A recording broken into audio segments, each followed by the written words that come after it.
Hi, my name is Rosia Alvarado, and here is my culturally responsive library project for ECS 321. So let's get started. So for my introduction, my name is Rosia Alvarado and I am 26 years old. I currently work at a daycare here in Texas called Kids Are Kids. I have been working here for almost 4 years. I have worked with different age groups, basically all of them, and I'm currently a teacher to preschoolers, so this is very recent and it's very new for me, so it's very exciting. I am working on my bachelor's degree so that I can one day be a teacher in an elementary school and teach a bilingual class for kindergartners. That is my goal, and I'm wanting to have more experience to teach older kids. I am only recently a new preschool teacher, and before my preschoolers I was a toddler teacher, and before that I was with the infants and so on. So I'm very excited for this new era with the preschoolers at the daycare that I work at, and I'm very excited. I very much want to be a bilingual teacher one day for young children, preferably kindergarten, so I'm excited about that. And let's continue to the next slide. So these are my 7 topics that I am going to be reporting on. So I chose gender, female. The second one, gender, male. The third one, language. The fourth one, gender, non-human characters. The fifth one, rural areas. The sixth one, race, white. And the 7th one, suburban. And let's go on to the next slide. Okay, so in this slide, I'm going to talk about the book demographics. So as you can see here, well, let's start from each topic. So suburban was 10.8% of the graph. Race is 7.8%. Rural is 4.9%. Gender, non-human, 30.4% of the graph. Gender female, 18.6%. Gender male, 25.5%, and language 1.9%. Okay, so as you can see here, so this is from the books of my library out of the 50 books, and you can see in the topic here that the main topic overtaker here was gender non-human. I had a lot of books in the 50 books that I chose from my library that were with a lot of characters who were not human at all, and the least here are books about rural areas or in settings set in rural areas. So that's the least here. Oh, actually no, that's second to the least. My least one is language. My bad. So language is the least one of my topics here that were included in the 50 books. And let's continue to the next slide. So here are some of the books from the pie chart, the previous pie chart. So I've got here The Princess and the Pony. This is on based on a female character. I've got Jack's Room, who is based on a male character. I've got a book in a different language, which is Spanish. I've got a book under the topic non-human characters. These are all non-human characters in this book. I've got a book set in a rural area.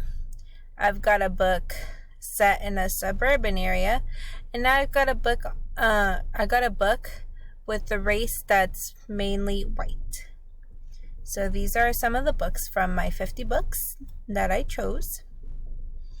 So student demographics, here is my pie chart for them.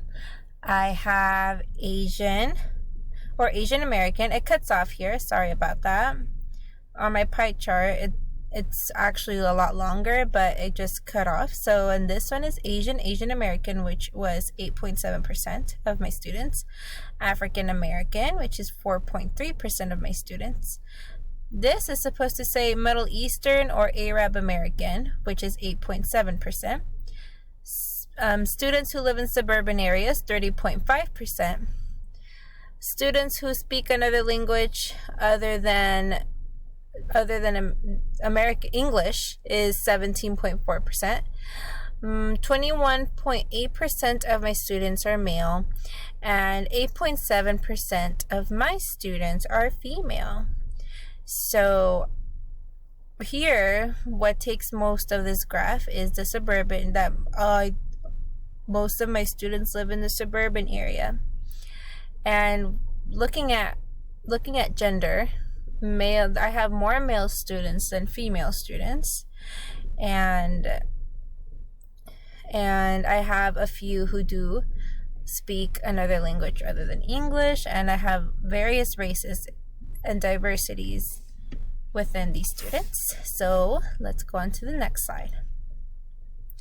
So the mirror and window for these books in my library. So when it comes to being a window from these books, I have books that show a different side to children. For example, Latino books that talk about their culture, and I also have a book that talks about the Chinese New Year. These books can be given as a window to students, and it lets them step into these stories with an open imagination of what they could be. As a mirror or a means to let children reflect themselves from these books, there is a variety of male and female character books, along with books in suburban areas and family structure. These books can let children reflect on their own lives and experiences and can bring that affirmation when reading these stories. So I have a good variety for mirror and window in these books. And in this slide, we're going to talk about my book recommendations. So what I noticed in my library that I very much need is books on disability, more books on diversity, and more books on languages and different languages that exist among us. So for example, my first recommendation is a book on disability. This book is called The Remember Balloons by Jessie Oliveros. I think it's a very, very beautiful and sweet book. It's about Alzheimer's, and I think this is a great addition to my library. Would be a great addition. And then I have a book on diversity called Same But Different. It's by Jenny Sue, and this book is about cultural differences. This book is also about these two children. They're pen pals, and they live in different countries and have differences and different religions and different cultural aspects that surround them. So this is a good book on diversity. It gives a little bit of everything. And then we have this book called We Say Hello. It's a language book. I think it's a really fun book. It's a book that encourages readers and young readers to learn other languages. It's a lift and learn language book, so you can lift and learn new words in different languages. And I think it's really, really cool for students to be able to read and learn other words from other cultures. And I think these would be a great addition. And this is the end of my presentation. Thank you so much for listening.